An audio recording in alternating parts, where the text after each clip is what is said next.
All right, let's get started.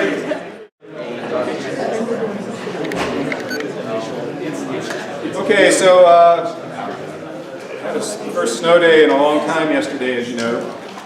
And since I'm going to extend the deadline a day for the assignment, since couldn't have to get help yesterday.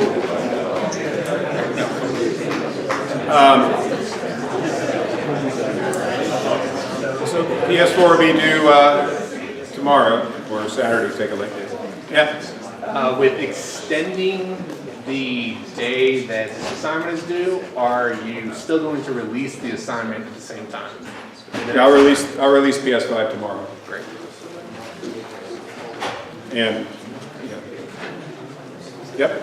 But the regrades will be then due on Monday or Sunday. The opportunity to regrade will come in. Or will that still line up? Yeah, I think I'll leave the PS3 regrade. I'm going to leave the way it was because that really wasn't affected by the snow. Any questions or problems about PS4 or anything else?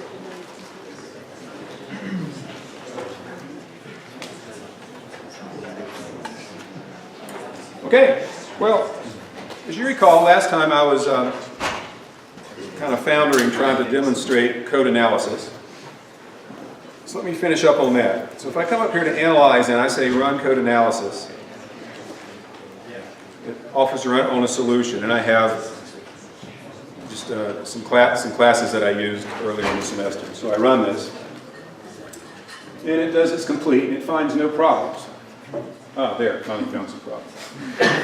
Okay, so it's saying, it's like it's kind of scrolling along here. It says the variable x is assigned, this value is never used. That's sort of a standard kind of mistake. It complains about a missing XML comment for an operator to find. Here it says passes a literal string as a parameter to write line. Instead it says retrieve the string from a resource table instead. What do you suppose that is? So there's basically a string literal like hello world or something that I'm printing out. Why would it want me to store the string in a table, in a resource table, and retrieve it from there to display it instead of writing it directly into the program? Yeah? It's easier to change. It's easier to change. That's one thing. That is true. Why would I want to change it?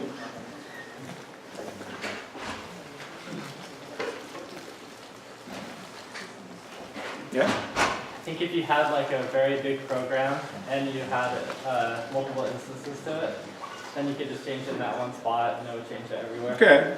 I mean, that's a reasonable thing. If it's a big program, and especially if the string's used in more than one place, you want to just define it in one place. But what this is getting at is a resource table. You can create a resource table that's specific to the language of your user. So imagine having a US English resource table, and then I want it to make available in French, my program in French. The idea would be I would just have to replace the resource table with a French one. So instead of having to go search down every string in the program and translate it to French, they're all in one place already. I just substitute in. In fact, I ship the program with 2 resource tables, and the user can pick what language they want to use. That has to do with internationalization. In fact, all of these are complaining about strings that I've used. Now, that may or not, that's probably not a concern to most of us in this class, or any of us in this class, or the kinds of thing we're doing. But when in analysis, you can come up here, and this is how I messed up last time, you can configure the analysis. And you can control what rules Visual Studio is using to analyze. So right now it's using Microsoft Managed Recommended Rules for everything except the RAT class when it's using Microsoft Basic Correctness Rules. I'm going to change that to Microsoft All Rules. So now I'm going to run it, that one class it'll be using more rules than it was using before. So I'll go to Analyze and run code analysis on solution.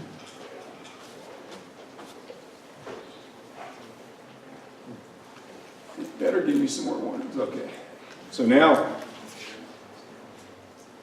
it's got more warnings than it had before. And like it doesn't like I have a parameter called R.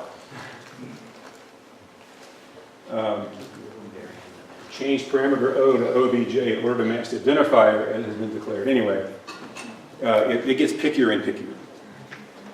Now, so obviously, what you probably don't want to have the pickiest version.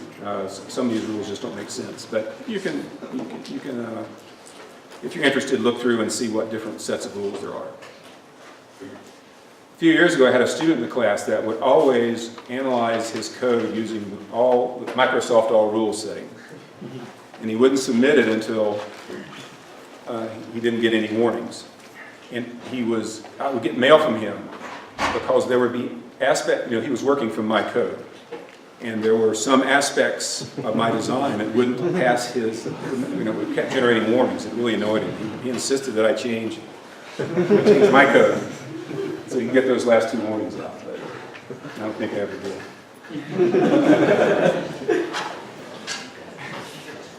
Okay, so that's code analysis. This is a neat tool you can play with.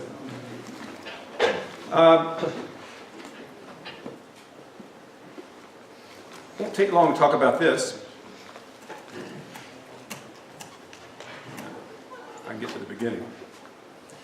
All right, when you work on a project, especially a long-lived one, especially if you're working with other people, it becomes a problem keeping track of what you need to do. Keeping track of the issues with your code, problems that you have found that you need to address. And eventually, it's good to have a to-do list. So I just want to show you a couple options here that you could easily use in your own code in this class if you want to. So the first approach is, if you just put a comment into your source code in C#, and the first thing in the comment is TODO, to do, then same sort of thing works in Eclipse. It will keep track of all those things, and you can go somewhere, it says on here. You can go look at the task list, and you'll have a list of everything that you marked as to do with a link to it. So you can just put to-do items directly into your code, and then you'll have a list that you can play with. And in fact, you can say to-do, you can say hack, and so forth. You can add your own keywords if you want. So that's sort of the easiest, cheapest, fastest to use way of keeping track of to-dos. Just put it in your code.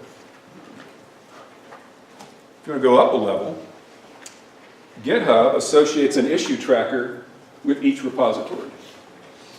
So when you go to a repository, you can open the issue tracker for that repository. Like here's the Spreadsheet repository.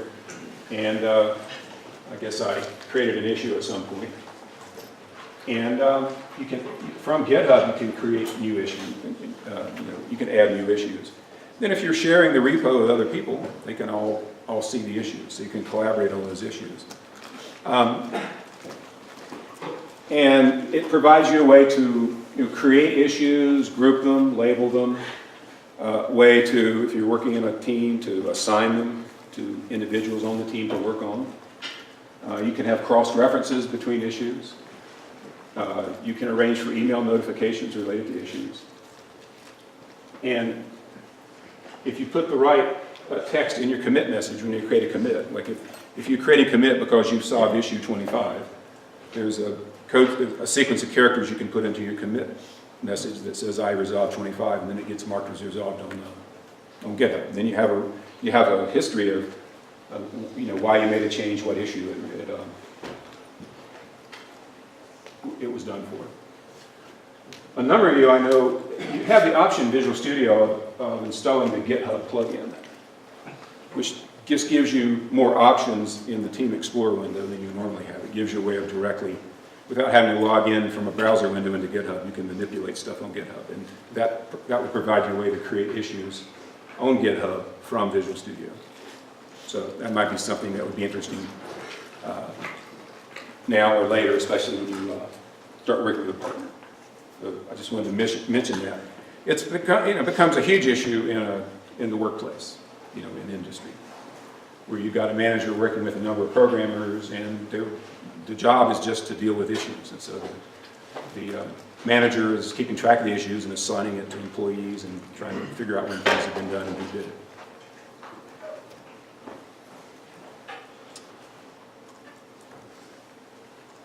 Okay, now the next thing I want to talk about, I don't want to make too big a deal about this, but it's worth knowing at least what UML stands for. So this is the most important slide. UML stands for Unified Modeling Language. And I think it used to be a bigger deal than it is now. Later in the semester, I'll have former students that are working now come in and talk about what it's like to work at their company. And one thing I always ask them is, do you use UML? And no one has ever said yes. So, for what it's worth. But I'm going to make a little bit of use of UML in this course, so I wanted to at least show you the basics. So it says Unified Modeling Language. So what does modeling suggest to you? What would a modeling language be for? Yeah. That you're building like an application, or it could be for like some like Maya modeling. Okay. So, yeah, so it's not modeling in the sense of EAE making. The structure of certain things. You said the structure of a certain thing, yeah?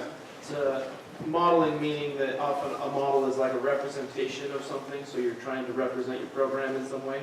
Okay, he said a representation, you're trying to describe your program in some way. So the thing you realize about a model, when you make a model of you have a model of a battleship or something. I used to make little models like that, plastic models when I was a kid. You're not getting a real battleship, right? You're getting a simplified version, a smaller version. It's not fully functional, but it sort of stands in for the real thing. So the thing to keep in mind is UML is designed for creating models of aspects of software products. And it's not designed, it doesn't replace the source code that has all the details in it. It's just a way to direct people's attention to certain aspects of it. Another way to think about it is, suppose you were talking to someone else about a program, about your program.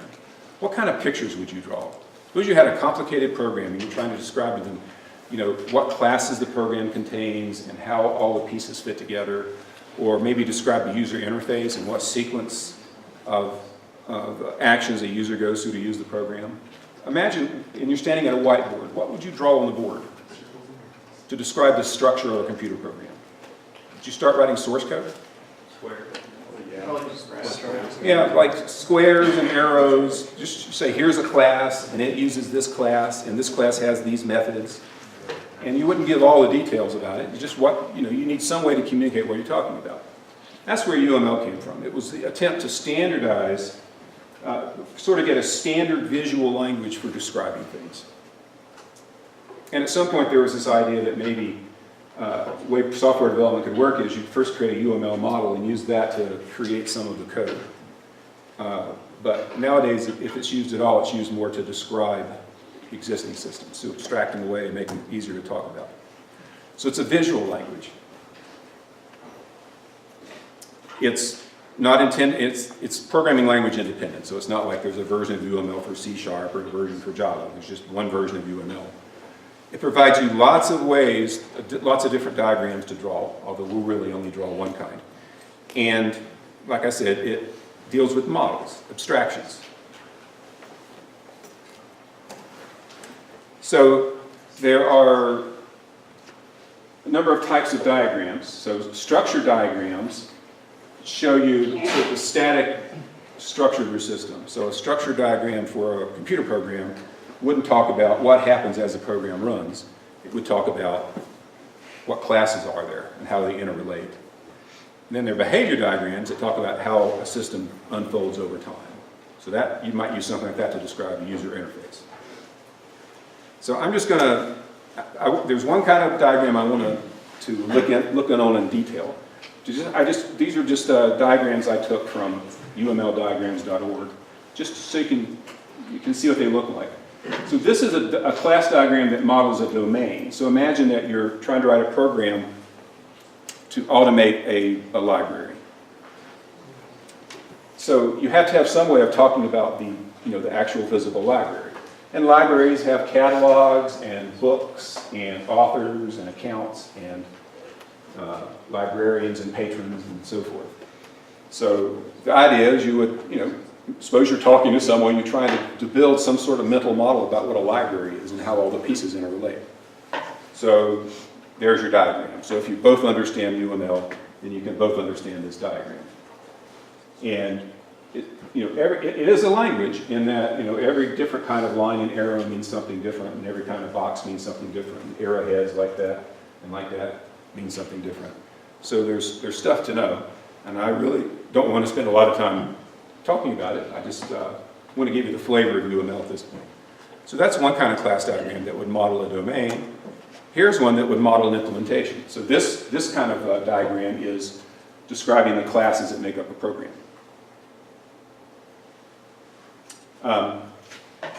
So there's a camera demo class, an activity class, a camera class, and so on, and they interrelate in various ways. These are methods. These are instance variables. Okay? This is called a model diagram.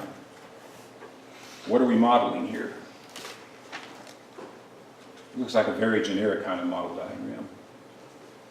Talking about business layer, data layer, presentation layer. So there's very little detail in this thing. Okay? This is the internal structure of something like it says cash cartridge, so I guess it says bank ATM at the top. This is trying to show what are the pieces inside an ATM, how are they, what are the hardware chunks, how are they connected. All right, this is a component diagram. So there's a web store on the left and warehouses. This is a use case diagram. So this would be, a use case is a scenario that a user would go through in using a program. So a customer comes in, there's clerks and administrators, and it shows how they all interact. Information flow diagram through a business. A sequence diagram, so that's talking about things that happen over time. So time is flowing down in this direction. And so, for example, you see there's that, you make a validate call and it does some stuff and then it returns. And so that was a very quick tour of just to familiarize yourself with what there is in UML. Now we're going to talk about a little more detail about a class diagram, about class diagrams. And one reason I'm doing that is because I want to talk about the spreadsheet you're going to be doing. Yeah. So the UML, is it just a list of guidelines for creating those diagrams, or is it an actual language that builds the graph for you? No, so if you were to read what the UML specification, it would talk about how to draw diagrams, and also what the things in the diagram mean. Okay, so it's not an actual code. Right, it's not a programming language, it's a modeling language. You're not going to get a running program out of it. So, this is how you describe a class in UML. And I know in Eclipse, you can get a plugin for Eclipse that will take your program and produce class diagrams like this from it. And there used to be something like that in Visual Studio, and I think there still is, but it doesn't, I think it generates some Microsoft version of UML. But the thing about automatically generating UML is when I try it, I get way too much detail. Because it will create a box for every class, and in every class it'll put every method and every variable, and any class that even mentions another class will have an arrow to it. And typically, you don't want to see every detail. If you want to see every detail, you would look at the code. You want to see the important aspects. And so when I use automatically generated class diagrams, I end up deleting a lot of stuff because I don't care to clutter my diagram. Anyway, you can see this is an employee class. The attributes are essentially instance variables or properties. The plus and the minus is visibility, so it's saying it has a property that is public called positions, and it has a property called salary that's private. There are types. You can say that a salary is an integer, and that positions are arrays of strings, I guess that is. And then there are methods under operations. You talk about parameters, types, classes, return type. But the thing to get used to about UML is this isn't saying that's all an employee is. There may be more instance variables, more properties, more methods. This is just what whoever drew the diagram wanted to emphasize about it. They want to talk about how these two methods, maybe they want something to point out when they talk about how these two methods operate. Well, let's see, these two methods operate on those instance variables in a certain way. So the designer of the diagram makes that decision. But that's just a basic class. Okay? This is called generalization, and that's the That's this arrow here with the particular end to it, that open triangle, that unshaded triangle. And that's used for inheritance or implementing an interface, either way. The italics up there in person says that's either an abstract class or an interface. And so that's what I've added here. So an employee is a kind of person. And persons have that name attribute and it shows no operation. It doesn't mean there are no operations on a person. It just means none that the designer wanted to emphasize. Okay? So remember that open arrow kind of thing. Okay? Then there's association. So I have an employee class here, and I have a client class. And the idea is that employees work with clients, and clients work with employees. So what it says here is it's a little squished together, but imagine that plus customers is over here and plus contacts is over here. So this is just saying that there's a customer's field or property or instance variable that contains clients. And in fact, it'll contain 0 or more clients. And similarly, a client is going to have a contacts list or array, and it will contain employees, and there'll be 1 or more employees that the client works with. So that's called association. And it tells us that employees deal with many clients, clients deal with many employees.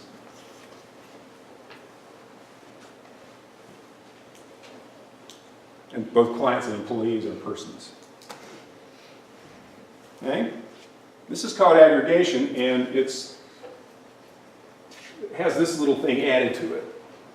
And I was reading about it. I have to remind myself every time I teach this what the difference is between this kind of line and this kind of line. And the last thing I read today said that there's really not much difference at all, and maybe this shouldn't be in there. But it's supposed to mention a has relationship. An employee has an office. And again, there's the relationship that an employee has 1 or 2 offices, let's say, but an office only has 1 employee that sits in it. And here's yet another kind of relationship. That's called composition. And now this little thing is shaded, and what that's meant to say is that the office owns the walls. And if you get rid of the office, you get rid of the walls too, right? You know, they're not separable. It's also sort of like car owns the wheels. It doesn't make any sense to talk about the wheels of a car if you don't have a car.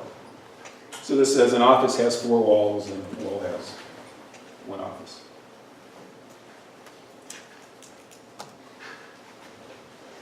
Then there are weaker kinds of things like that dotted arrow up there. That's a dependency. It just says the person class uses the map class in some way. It may or may not have a reference to it. It may or may not. It may be a parameter in one of the methods. Who knows? It just uses it in some fashion. Now let's look at this right here. I said that this employee has a salary, which is an integer, but I also said that it has a customers list that contains clients. So why do I treat salary and put it in here, and take customers and put it here with an arrow? Yeah? It's because the attribute types that are inside are primitives, and the attribute of the other ones are... That's one possibility, that these are primitives. I mean, I could have put a string box out here. There's a string class, and then I could have had an arrow that was labeled the positions that went to the string class. But, I didn't think that's important. But in this case, I wanted to emphasize what a client was. I could have just said over here, customers is a list of clients, left it at that. In this case, I just wanted to have more detail about what a client is. It's just what you want to emphasize about the thing. Now, I have a project, a code project I'm not going to look at that has some stuff implemented. But what I want to do, the reason I'm doing this is so I can talk about this diagram here. So let's talk about this diagram. PS5, you are going to create the PS5 and PS6, you're going to be implementing a spreadsheet class. And you'll be doing some of the methods in PS5 and the rest of them in PS6. And when you do that, you are going to be making use of your formula class and your dependency graph class. So I wanted to use this diagram to talk about the way that, ways that this all might fit together. So looking at this, what can you tell from it? What can you tell me about the spreadsheet class? It's inherited from the abstract. Okay, so there's going to be an abstract spreadsheet class, and this is going to inherit from it. And in particular, I'm going to give you abstract spreadsheet. And you're not going to change it. You're just going to inherit from it and create spreadsheet. So that's the first thing you can tell from the diagram, that relationship. Someone was going to ask a question. Yeah. Wait, are we still listing also? Yeah. Yes, a spreadsheet is like, aggregate composed of the dependency graph and cell. So without the spreadsheet, there doesn't exist a dependency graph. Okay. So this is meant to say that a dependency graph, a spreadsheet object is going to contain within it a dependency graph object. So there might be a dependencies instance variable, and that'll make it. So every time you have a spreadsheet object, it'll contain a dependency graph object. To what end? What's going to be the purpose of the dependency graph object?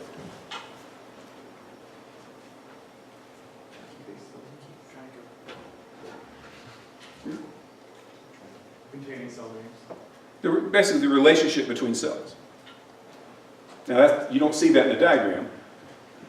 But what I can do is say, okay, a spreadsheet has a dependencies instance variable. You don't have to call it that, but I have to call it something up here that is a dependency graph. And then when I'm putting it, and by the way, we can use a dependency graph to keep track of which cells' values depend on which other cells' values, which is going to be important. Okay, what else is a spreadsheet going to contain?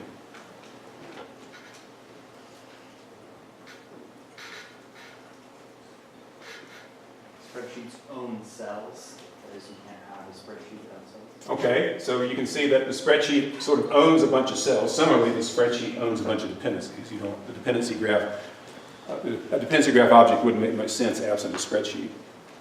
So this says that two very important instance variables are the dependencies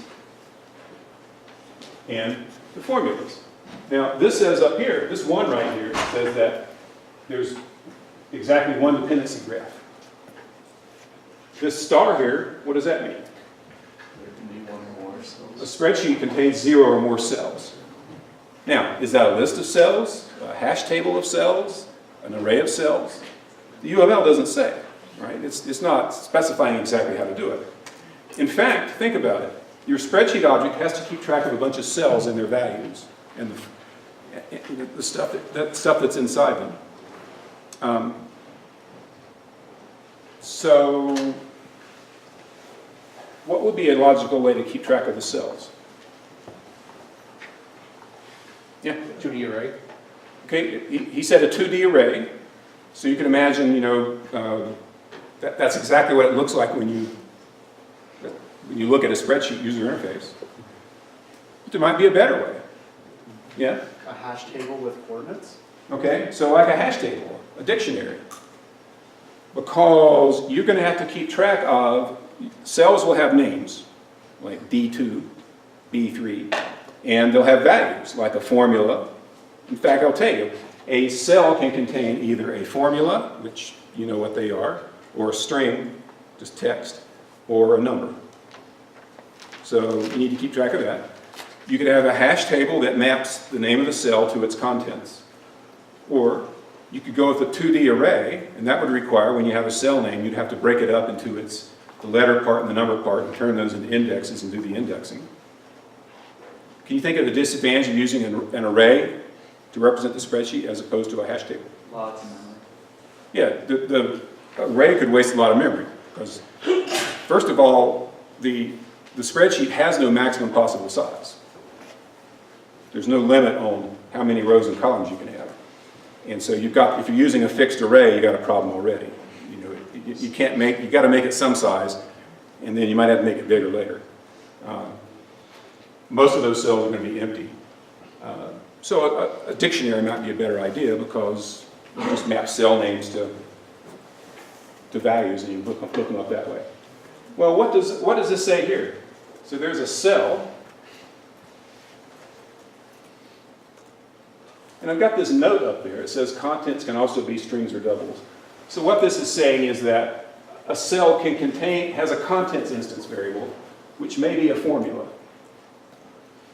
Okay? But it's also a note up there that says contents may be a double, may be a string. So cells contain formulas. Now, maybe you don't even need a cell class. Okay? It's just a way to talk about it. Spreadsheets have cells. Cells contains formulas, contents, or formulas, strings, or doubles. What's this saying here?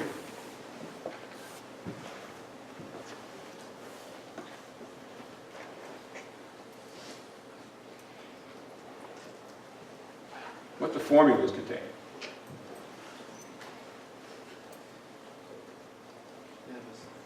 Yeah? They have a cell name that, basically, where does this formula found? What cell is it? So it has a name as a reference to the cell where it is. Okay, so formula has to be stored somewhere, but that's sort of the business of the cell. What this is saying is a formula has 0 or more cell names in it. Right? Formulas refer to other cells. So this is saying a formula will contain cell names. And you know your formulas, the things you call variables in your formulas, those are going to be cell names. Up here it says dependency graphs contain cell names. So you've been adding dependees and dependents using strings. Well, for the spreadsheet, they're going to be names of cells. And there's a note here that says, maybe you don't need a class for cell name. Maybe just use a string. But I choose to emphasize cell name because it's important. So that's, now you look at that and you say, well, there's not much to do. What are the methods of spreadsheet? The only one it mentions is this get direct dependence. Surely there's more methods than that. Why aren't there more methods up here? Yeah? They aren't required to describe the overall structure. Right, I didn't need them to talk about the structure. I didn't want to talk about them. But I did choose to emphasize these. So up there I have the hash mark means abstract method up there. So I have an abstract method called get direct dependence. And I have I'm sorry, the hash means protected, the italics means abstract. So these methods are protected. I have a method called get direct dependence that's abstract. I have a method called get cells to recalculate, which is not abstract. I've actually implemented it. And I'm emphasizing this for a reason. You'll find as you implement your spreadsheet that you need a method to, when a cell changes, to figure out what other cells' values need to be recalculated. So if you have a formula that says my value is equal to the value of A1 plus B2, you need to be able to easily figure out that if A1 or B2 changes, then this cell over here needs to change as well. So that's what the method get cells to recalculate does, is you give it a set of cells that have cell names that have changed, and it tells you back what cells need to be recalculated because of that. And it's implemented for you. It's actually implemented in the abstract class, but it's implemented in a way that makes use of this method get direct dependence. And that's abstract. So what am I trying to emphasize with this diagram here?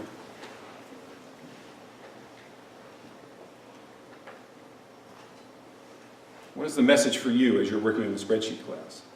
We have to implement get direct dependence. You have to implement get direct dependence before you can make use of get cells to recalculate. And I see students do two things. One is they will incorrectly implement get direct dependence and then complain that my get cells to recalculate doesn't work. Okay? I guarantee it works if you implement get direct dependence properly. The other thing they'll do is they'll implement get direct dependence properly, and then they will ignore get cells to recalculate, not realizing that it solves several problems that you'll encounter when you're creating your spreadsheet. It's a key method that you can make a lot of use of. But instead, they'll go and implement it on their own, and maybe either do it right or do it wrong, but doing work they don't have to do. So don't forget about that method that's provided for you. It's provided there for a reason, and it's important, and that's why I chose to emphasize it here. Now I'm going to tell you a couple other things about the spreadsheet before I wrap up this part here.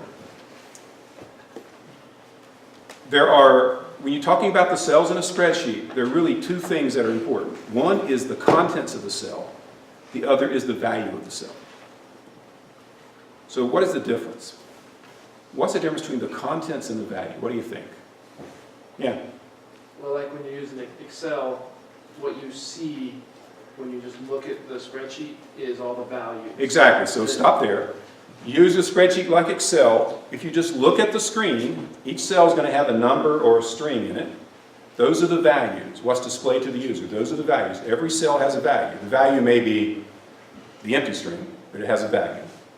Now, what are the contents of a cell? Yeah. It's like just what you don't see that's under the hood, kind of like the dependency graph. Well, how do you see the contents? No, it's not like the dependency graph. If you're using Excel, how do you see the contents? Yeah. Click on the cell. You click on the cell, and then let's say the cell contains a formula. The formula is displayed in an editing area, and you can change the formula. Or if it contains a number, just a hard-coded number, the number will appear in the editing area. So that's the contents. So when a cell changes, all of the cells that depend on it, their values have to be recalculated and redisplayed, right? So that's where the get cells to recalculate comes in handy. But to recalculate a cell, if I tell you, you need to recalculate this cell right here, you need to know what its contents are so that you can evaluate the formula. Suppose the cell contains a formula and you have to recalculate it. How will you do that? The contents is a formula, and you need to calculate the value. Yeah?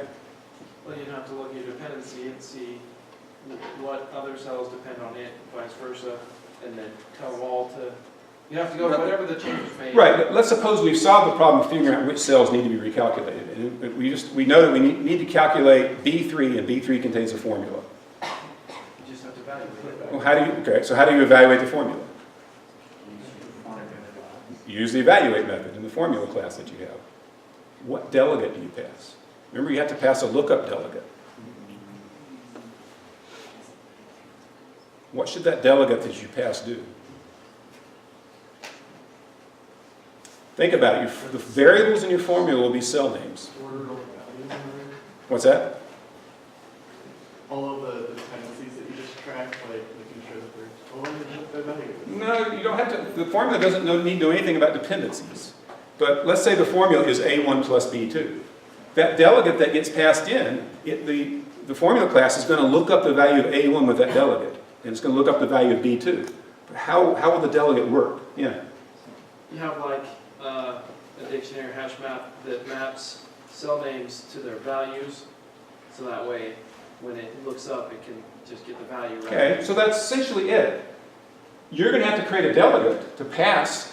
What that delegate will do when given a cell name is go to the spreadsheet and look up the value in it. So you need to have a method that, a spreadsheet method that called get value or something, which can tell you the value stored at a particular cell. So you'll have to cook up a method that you'll pass to the evaluate method of the formula, whose job it is to look up values in the spreadsheet. That's how this all ties together. And the dependency graph ties together because the dependency graph is used to implement get cells to recalculate and get direct dependence. So anyway, you've got contents to worry about, the contents of a cell, and you've got value of a cell. So to a first approximation, PS5 deals only with contents. Okay? It doesn't deal with values at all. So you won't call the evaluate method for PS5. There is no method to obtain the value of a cell, just the contents of a cell. PS6, you'll have to implement methods having to do with evaluating things, getting the values of cells, dealing with change. And that throws students for a loop because they'll be working on PS5 and they'll say, well, what good is a spreadsheet? Nothing's ever evaluated. It's just the way I've chosen to break it down into pieces. So bear in mind that you're going to have to add code to evaluate cells eventually, but you don't have to do it in PS5. That's delayed to PS6. When you get the assignment, you read the assignment, but the next thing you need to read is is the abstract spreadsheet, which describes a lot of terms. You know, the comments are pretty long and very detailed, and you need to spend some time reading and rereading that so you understand exactly how spreadsheets are supposed to behave. It's very rare that I get a question about what methods are supposed to do that isn't spelled out very clearly in the specification. It's just a little bit hard to hold it all in your head at a time, so it's understandable that you forget what you read before and now you have a question, you don't realize it was answered before.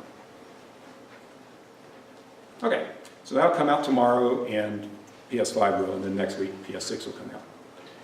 And at that point, after PS6, you'll have a spreadsheet class. There'll be no visual aspect to it. Just methods to change cells, evaluate cells, and that sort of thing. Save spreadsheets, read spreadsheets. Then, after PS6, you'll have 2 weeks with a partner to put a user interface on the top of it. So you create a graphical user interface layer on top of your class. And during those 2 weeks, there'll be the midterm. So you get 2 weeks of the assignment, and there's a midterm in the middle. So it's sort of still a 1 week assignment. So be thinking about partnerships. You need to work, it's not optional. You must work with a partner. Yes? Since we're implementing the spreadsheet separately, will we just choose one, or will we? Right. So when you get with a partner, you can choose which partner's spreadsheet to work with. So it's sort of a get-out-of-jail-free card if your spreadsheet doesn't work. Right? Just be sure you pick a partner whose spreadsheet does work. Yeah? So if we mix and match components, like we have a formula that works, but a dependency graph that doesn't. Oh, yeah, you can. Right, he's asking, like, if my formula works and my partner's dependency graph works, but not vice versa, you can carry those forward. But let me emphasize something. Your spreadsheet ain't going to work at all unless your formula class works and your dependency graph works. So yeah, you gotta iron the bugs out of that. Yeah. So as we're creating a spreadsheet, like is the way this modeled, is this close to like how like Excel or like these other spreadsheet programs are designed? Or? Yeah, I couldn't tell you how Excel is designed. It's just how a design that occurred to me. I mean, Excel is far more highly engineered than this thing. So, yeah. 2420 required pair programming? Is that Okay. the same thing? No, I don't require pair programming. You can decide how to work with your pair, with your partner rather. If you like to do pair programming, you know, one computer side by side, that's fine. If you want to break up the work a different way, that's fine. I'll leave that to you. And the intention is, 2420, you change your partners every now and then. Ideally, you get a partner and you'll be working with a partner the rest of the semester. What inevitably happens is there are a few partnerships that fall apart. And so, if A and B fall apart and C and D fall apart, then I just create 2 new pairs out of them and hope for the best. I usually end up with one pair that's happy and one pair that's not happy when I do that. But anyway, ideally you work with someone you already know, but if you don't know someone in the class, it's a good time to start meeting them. All right, let's take a break and we'll look at something completely different.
So we're going to talk today and some of next week on Tuesday about multi-threading.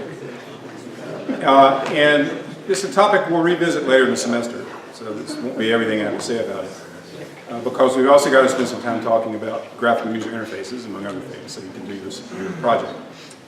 But let's start talking first about singly threaded programs, which is what most of us are used to. So when you have a singly threaded program, your program and it's running in your computer. There's one copy of the code. There's one runtime stack. There's one heap, and there's one program counter. Now we've talked about stacks and heaps. What's a program counter? Yeah? Would be like the instruction pointer, like the current instruction. Right. It points to the instruction that has to be evaluated next. So it's sort of like if you were single-stepping through your program. What you're doing is you're watching the instruction counter move through the program.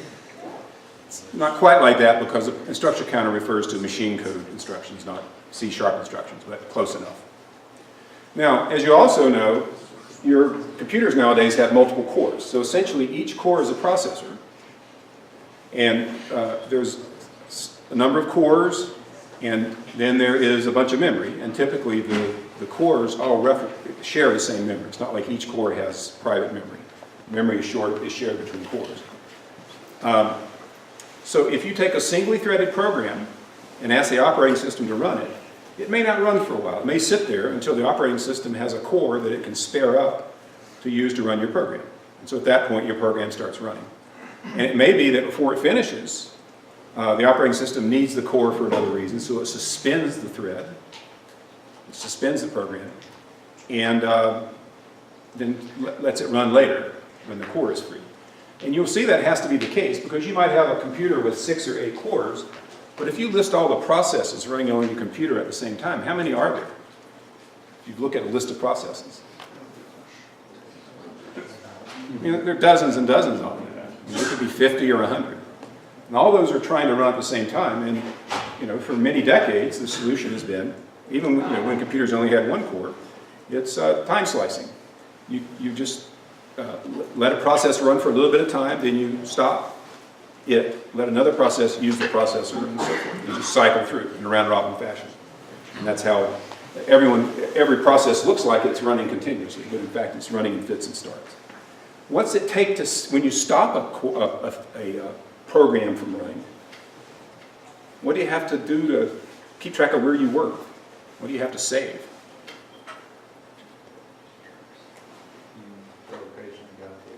What's that? Like pointing up to a program. Okay, you've got to save the program counter.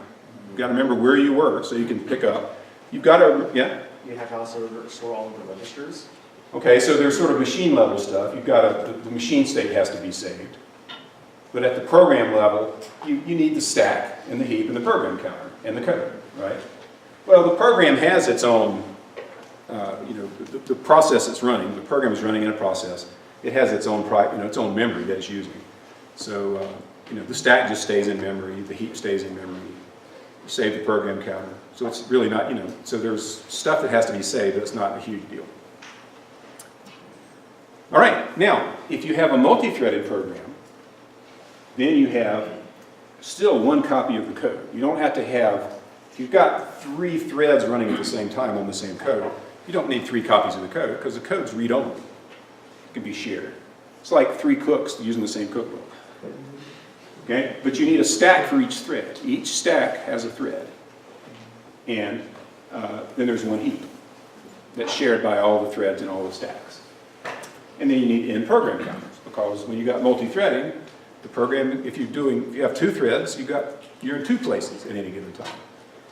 And if you were to somehow animate the running of the code, you would see 2 different traces that the program counters take, depending on which thread you're talking about. So let's think what we got. We got threads, we've got processes, we got cores. What's the difference? Start with a core. What's a core?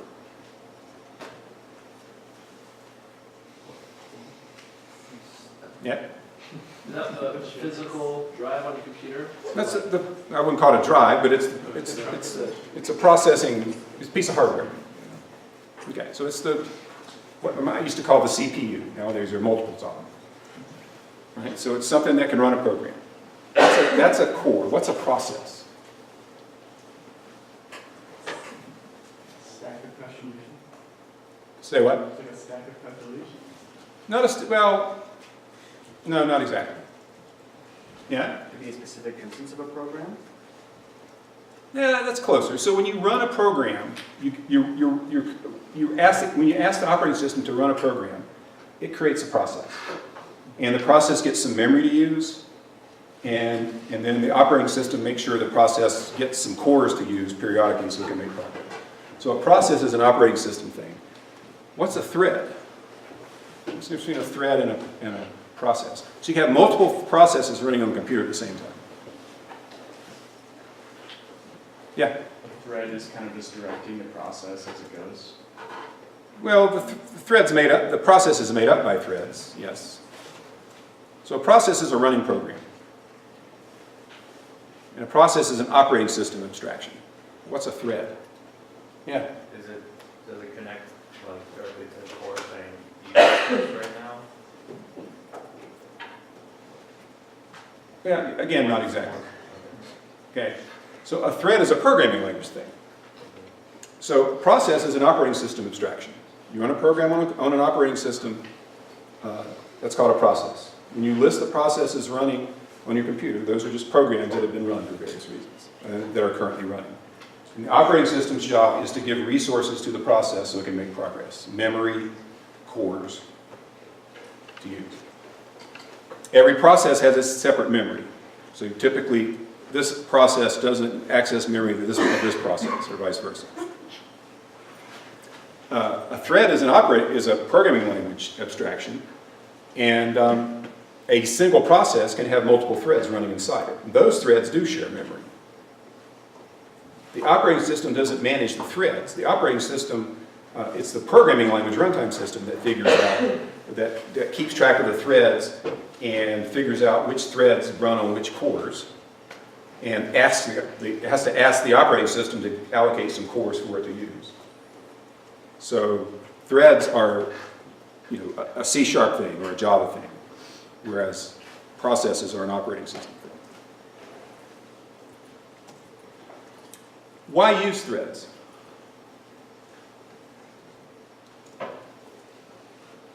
Yeah. To better define the process? You said to better define the process, yeah? Is it to make like the memory allocation for the operating system smaller, so that way like it's more likely that they'll have enough space on a core to run a calculation? Yeah, it's not so much for memory. Yeah. Because system calls take a long time. You said because system calls take a long time. Yeah. So you can distribute your threads to different cores and have them running concurrently? Okay. So a big reason you have threads is so you can do two things at the same time. Now, threads have been around long before processors had multiple cores. And so you could write programs that had multiple threads that ran on one core. They basically took turns running. So threads are useful even if you don't need concurrency. But if you've got a machine with 8 cores and you're only using one thread, then and that's the only thing going on your computer, you're only using 1/8 of the power of the computer. Yeah. Why is it faster to run multiple threads on a single core? Because if it's the same program, just waiting to execute. I didn't say that it's faster to run multiple threads that share a core. It's just sometimes that's the natural way to think about the problem. Oh, As two different things that run at the same time, when in fact they're just taking turns. It's the same thing with processes. Only, if you have one core, only one process at a time works. But it's convenient to break things into processes anyway. All right, so concurrent processing. So you can, ideally, it doesn't always work, you can, if you go from one thread to n threads, you can potentially make the thing run n times faster. So let's look at that. Let's look at some code here. So this is a very simple example of multi-threading. So here I have main program. So when I run it, that's a single process running. And it calls the compute method and passes this big number here. I don't know, 100 million maybe. The class is called compute. It has right here an instance variable called total. An int with a getter and a setter. Or I guess it's a property. And here's the compute method. And so what the compute method does, this is how you do multi-threading in C#. One way to do it is you create a new task. So right there, we are creating a new task, and tasks are an abstraction of threads. So what do you suppose we're asking the task to do when we call it that way? Increase n. You pass a delegate to the task constructor. What is the purpose of that delegate? Yeah? To serve as a starting point? Right. It's what the task does. The task job is to call that delegate. So the task runs that delegate, and when the task finishes, then when it finishes, when the delegate returns, then the task is done with. So we are creating a task T1, which when it's run, we'll call the increment method. And we're creating a task T2 that we'll call the decrement method. And then we start them both up. And now they're running at the same time. Now, they're only running at the same time if the operating system is willing to give us 2 cores to use. Now, maybe there's some other stuff going on and it can only spare 1 core, which means they'll actually be taking turns running. We, the C# programmer, don't directly control that. We're sort of at the mercy of the operating system and the language runtime system to decide how to allocate cores to processes and ultimately to threads. But anyway, they start running, and then we enter this isn't the best way to do it, but just to keep things simple, I did it this way. As long as either task is still running, we are going to write out the value of that total instance variable, and then we're going to sleep for half a second. Now, what would happen if I took this sleep out? Well, let me back up. How many threads does this program need to run? How many things are going on at the same time? Is it 2? 1. 3. Where are the 3 threads? I created a task here, so that's 1 thread that's running this increment method. Here's another thread that's running that method. Where's the 3rd one? The original thread, the main thread that the program. So the main thread continues and calls T1.start and T2.start. And then it sits here and waits till they're both done. And while it's waiting, it prints out the total every now and then for whatever reason. And then when they're both done, it prints out finished and the final value of total, and then it's done. So there are 3 threads running. This thread here, what would you say about how busy is a thread when that code is running right there? It's almost never doing anything, right? That thread it prints out a number and then waits for half a second, which is an eternity. And then it wakes back up and does the same thing all over again. So it's not like we're going to have a core that's going to run this, be devoted entirely to running this loop. Because what will happen is when it hits that sleep, the runtime system will say, I don't need the core anymore for half a second. It'll give the core back to the operating system or use the core for some other purpose. Yeah. How do we know when something's completed? Like, We ask it. A task knows when it's completed. Well, in this instance, Mm-hmm. it's just incrementing something. Oh, is that a method that you? That's a property. No, that's a property of the task class. So a task knows whether it's running or not. We can ask if it's completed. I guess in this instance, increment is a method that you wrote that once Yeah. it's okay. That I guess that Yeah, was increments. Yeah, the task just knows when this delegate returns, it knows it's done. So bottom line is we got 3 tasks running. 2 of them are running flat out, and the 3rd one is just very leisurely. So probably what will happen is, since not much else is going on in my computer, is T1 is going to be using a core, and T2 is going to be using a core, and the main thread will be every now and then be put on a core to run, and then when it goes to sleep, the core will be used for some other process in my computer.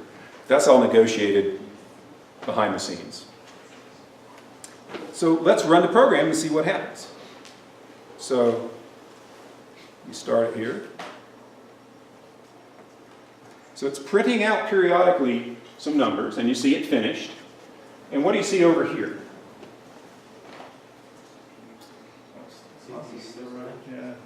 Well, that's just showing how much memory. The process is still running because it's waiting for me to type a new line. But look at the processor map already went away. it showed, let me run it again. Look at this, the CPU percentage right there. So would this also reflect with like a high enough like kind of calculation load in your if you open a task manager and like look at your CPU? Yeah, so this is basically like looking at a task manager. So let's run it here. And you'll see that it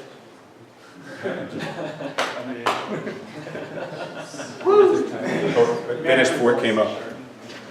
Anyway, it shows the processor load, and if you look, I think I've got 8 cores on this machine, and so I think it was like using, I think I have maybe 16, I don't know how many I have, but it showed some fraction of the machine that it was using. Now, let's look at what increment and decrement do. All increment does is, remember, n is like 100 million. So while n is greater than 0, I add 1 to total and subtract 1 from n. So it's just a loop that keeps adding 1 to total over and over again. And here's decrement. And it's while n is greater, it's got its own n, which starts out the same value. It's subtracting 1 from total. So they're both furiously incrementing and decrementing total. So if you increment total 100 million times, and you decrement total 100 million times, what should the answer be? 0. And yet when I run the program, The total. I'm printing out total periodically, and then when I'm done, I print out the final value of total. And what is it? Negative 1661533. Why wasn't it 0? Let's try it again. See, it starts out at 0. Negative, no, that's a different number. So every time we run this program, we get a different number. Why? What the heck? Feels like a decrement runs faster. So it prints out the total as a half second, and if that value reflects what the calculation is. Right, you would expect that every half second the total is going to vary, but you think when the program ends it ought to be 0, right? So what's going on? Yeah. Both tests are running and decrement is going faster. Okay, well, let's see. They're both running. One thread's moving faster than the other? Well, does it matter? This thing does 100 million increments 100 million times. This thing decrements 100 million times. It ought to cancel out no matter which is faster. Yeah? Is it because both threads are trying to access total at the same time? Okay, the fundamental problem, as he said, is 2 threads running at the same time can access the same memory. So here is the total instance variable that's in the compute object. Both of these objects are being invoked. It's implicit here. This would be this.increment, this.decrement, but both of these methods are being invoked on the same object. So when they access the total property, they're accessing the same one in memory. And it may be that at the same time we're trying to add 1 to total, this thing is trying to subtract 1 from total, but so what? Why should that cause a problem? Yeah? Reading and writing to total is not atomic. And he said reading and writing to total is not atomic. All right? Let me show you that's right. Let me show you what I'm talking about here, what he's talking about. Okay, so here's total. And let's say it contains 10. And let's suppose increment comes along and it wants to do total plus plus. And decrement comes along, it wants to do total minus minus. What's it take to do total plus plus? What steps does it take at the machine language level, the assembly language level? Yeah? It just grabs the value of total. You've got to grab the value of total, so we grab 10. So save it somewhere. Then what do? We add to it, and that gives us 11, and then we store it back, right? Which changes that to 11. Okay? Then this guy runs. It grabs the 11, it subtracts 1, and it stores it back. So this becomes 10 again. Very nice. Now, let's do it again. Total plus plus comes along, but 3 instructions have to be executed.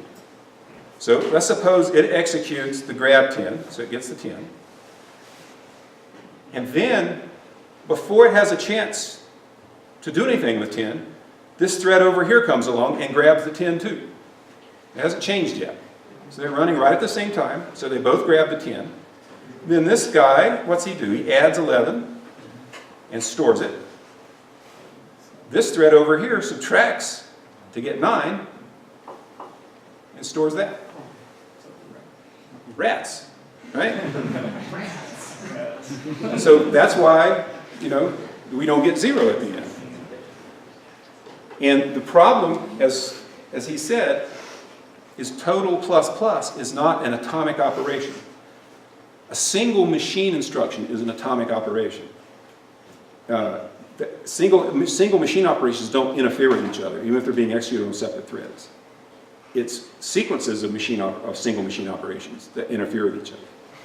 So when it comes to parallel programming like this, concurrent programming, you've got to have a way to make sequences of operations atomic.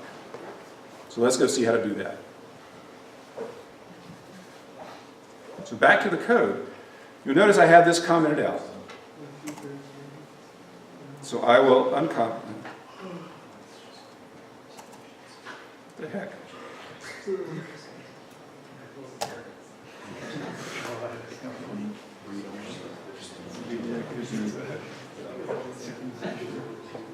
All right, something's going. I'm going to kill Visual Studio and try again.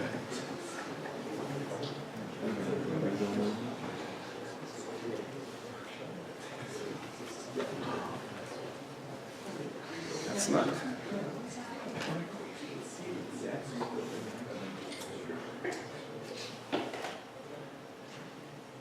Okay, there it is.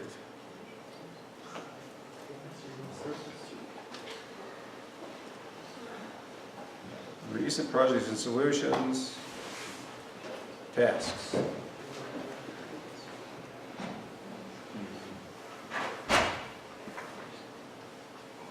Okay, so there's increment. Try to delete. Does the delete key work? Delete key works. Okay. Yeah. Glad that works. Okay.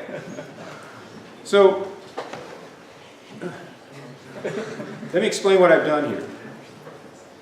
I've put a lock around that statement, that total plus plus statement. And I have put a lock around this one. And they're both locks on the same object. So I'm locking the same object in both cases.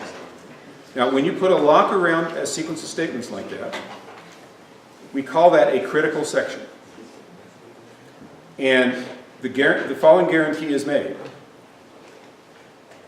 Only one thread at a time can be executing in a critical section controlled by the same lock. So if I can make them both appear here. If thread 1 is executing, total is in here trying to add 1 to total, then the thread that's executing decrement will be blocked from doing total minus minus until this thing up here finishes. So this is called synchronization. Yeah. So in this case, is there even a benefit to multi-threading just because you're Right. If we're going to do this, we've sort of sacrificed any benefit of multi-threading. This is a silly example, obviously. But now we're really not doing anything at the same time because each has to wait for the other to decrement. We'll see other examples where it actually it's useful. Yeah. This refers to the class, right? The object on which these two methods were invoked. And Yes. so, does it just lock all the variables? Or No, just tell it doesn't. No, all it does, in fact, it doesn't have to be, it can be any object. So for example, here's an object up here. I'm going to declare one. Not with the backspace key. Okay? So I'm going to create an object called sync. I made it private and read-only. And I'm going to lock using sync. Whoa. Maybe I'm not. I got my keyboard in some weird mode. Anyway, if I were able to change this to sync, it would still work the same way. It's just, basically I'm saying, imagine locks are numbered. And I say, okay, lock this block of code with 1 and lock this block of code with lock 1. Instead of using numbers, we just use objects. So it doesn't affect anything else about the class. It just says that only one thread at a time can be here and or here. So it just identifies. So like if you have 3 or 4 of them, it's just a way to identify it and link those two lock functions. Right, it's a way to say these two blocks are guarded by the same lock, because we're locking the same object. Okay, so what will it look like when I run it now? You think it'll end up at 0? Okay, let's run it and see.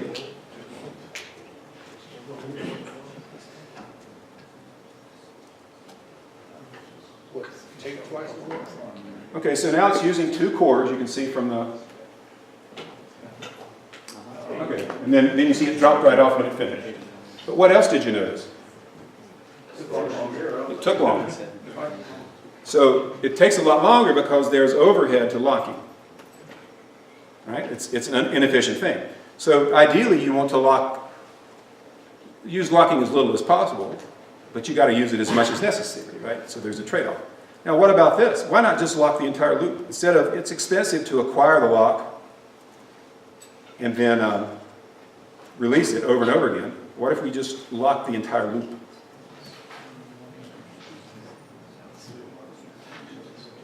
Will we still get 0 back as our answer? Okay? Let's look. Okay, so it was a lot faster because I only acquired each lock once, right? I acquired a lock and released it, then the other one. Add ran first, you can see all the numbers were positive for a while, and then they went back to 0. But there was no concurrency. So I got rid of the overhead of the locking, but now I might as well not have 2 threads because one completed before the other got to run. Now it may be that if I go and do this again, now see -1 that time. Negative ran before positive. So it did the decrementing and then it started doing the adding. So that's sort of non-deterministic. But we get back to 0 each time. So the story of multiprocessing, at least for this type of programming, is you've got to be very careful because you've got 2 programs running at the same time with access to the same heap. And you're not used to thinking in programming that way, that as you're modifying this data structure, some other object, some other program is modifying the same data structure at the same time. Did you implement a red-black tree in 2420? Was that easy? We stopped before it was like that far. He went. Okay. Think of the most complicated thing you did in 2420 with the data structure. Now, imagine if that data structure had to work correctly when multiple threads are banging on it at the same time. 2 threads are simultaneously trying to add something to your binary heap. So now, instead of just thinking about, okay, I've got to maintain the heap property and bubble up and bubble down or whatever, I've also got to worry about 2 simultaneous attempts to add. And then you got to decide, oh, where do I do my locking so this is going to work? And how can I do the locking so I don't sacrifice my performance completely? It's very hard. And people are not yet very good at it. And the tools, unlike a lot of stuff about programming, the approaches to concurrent programming, to parallel programming, are evolving rapidly. There is no best way that's been found to do this. It's still an open research question, the best way to design languages to allow this type of programming. So it's very much a work in progress. But it's used to take full advantage of a processor these days. If you've got to compute, you've got to do something that's compute bound. You've just got to crank through the, you've got to use cores as efficiently as possible. You have to use parallel programming techniques, or you're just stuck using a single core. And like I said last time, they're not getting faster. You spend more on a computer, you get more cores. You don't get faster cores to a first approximation. So we'll continue with this next time. Look at some other aspects of this.